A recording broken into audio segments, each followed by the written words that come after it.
முதல் வாசகம். உங்கள் கூக்குரலுக்கு செவிசாய்த்து அருள் கூறுவார். இறைவாக்கினர் எசாயா நூலிலிருந்து வாசகம். அதிகாரம் 30, இறைவசனங்கள் 19 முதல் 21 முடிய மற்றும் 23 முதல் 26 முடிய.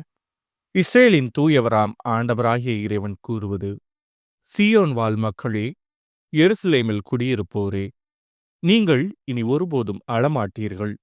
அவர் உங்கள் மேல் திண்ணமாய் அருள் கூறுவார். நீங்கள் கூப்பிடும் குரலுக்கு செவிசாய்த்து உங்களுக்கு மறுமொழி அளிப்பார். என் தலைவராகிய உங்கள் போதகர் உங்களுக்கு துன்பம் என்னும் அப்பத்தையும் ஒடுக்குதல் என்னும் நீரையும் கொடுத்திருந்தாலும் இனி தம்மை மறைத்து கொள்ள மாட்டார்.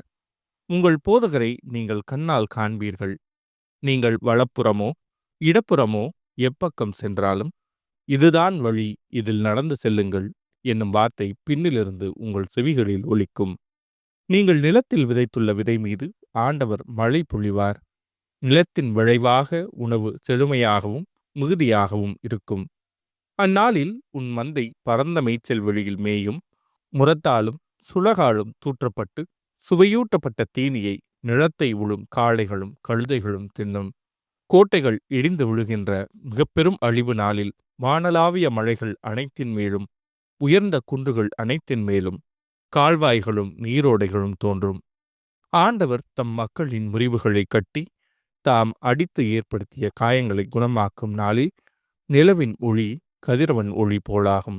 கதிரவன் ஒளி 7 பகல்களின் ஒளி ஒன்று திரண்டாற் போல 7 மடங்காகும். இது ஆண்டவரின் அருள்வாக்கு. இறைவா, உமக்கு நன்றி. பதிலுரை பாடல். ஆண்டவருக்காக காத்திருப்போர் நற்பேறு பெற்றோர். நம்முடைய கடவுளை புகழ்ந்து பாடுவது நல்லது. அவரை புகழ்வது இனிமையானது. அதுவே ஏற்புடையது. ஆண்டவர் எருசலேமை மீண்டும் கட்டி எழுப்புகின்றார். நாடு கடத்தப்பட்ட இஸ்ரேலை கூட்டிச் சேர்க்கின்றார். ஆண்டவருக்காக காத்திருப்போர் நற்பேறு பெற்றோர். உடைந்த உள்ளத்தோரை குணப்படுத்துகின்றார். அவர்களின் காயங்களை கட்டுகின்றார். விண்மீன்களின் இலக்கத்தை எண்ணி அவை ஒவ்வொன்றையும் பெயர் சொல்லி அழைக்கின்றார். ஆண்டவருக்காக காத்திருப்போர் நற்பேறு பெற்றோர். நம் தலைவர் மாண்புமிக்கவர், மிகுந்த வல்லமையுள்ளவர். அவர்தம் நுண்ணறிவு அளவிடற்கு அரிது. ஆண்டவர் எளியோருக்கு ஆதரவளிக்கின்றார். பொல்லாரையோ தரை மட்டும் தாழ்த்துகின்றார். ஆண்டவருக்காக காத்திருப்போர் நற்பேறு பெற்றோர். நற்செய்தி வாசகம். மக்கள் கூட்டத்தைக் கண்டு இயேசு அவர்கள் மேல் பரிவு கொண்டார். மத்தேயு எழுதிய தூய நற்செய்தியிலிருந்து வாசகம். அதிகாரம் 9, இறைவசனம் 35 முதல் அதிகாரம் 10, இறைவசனம் 1 முடிய மற்றும் 6 முதல் 8 முடிய. அக்காலத்தில் இயேசு நகர்கள் சிற்றூர்கள் எல்லாம் சுற்றி வந்தார். எங்கும் அவர்களுடைய தொழுகை கூடங்களில் கற்பித்தார்.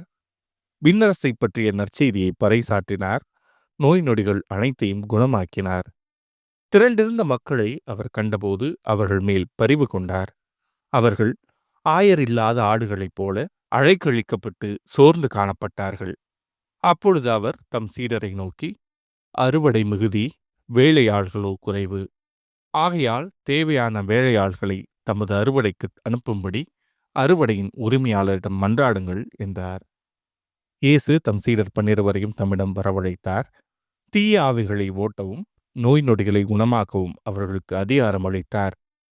இயேசு 12 அறிவுரையாக கூறியது: வழி தவறி போன ஆடுகளான இஸ்ரேல் மக்களிடமே செல்லுங்கள். அப்படி செல்லும்போது விண்ணரசு நெருங்கி வந்துவிட்டது என பறைசாற்றுங்கள்.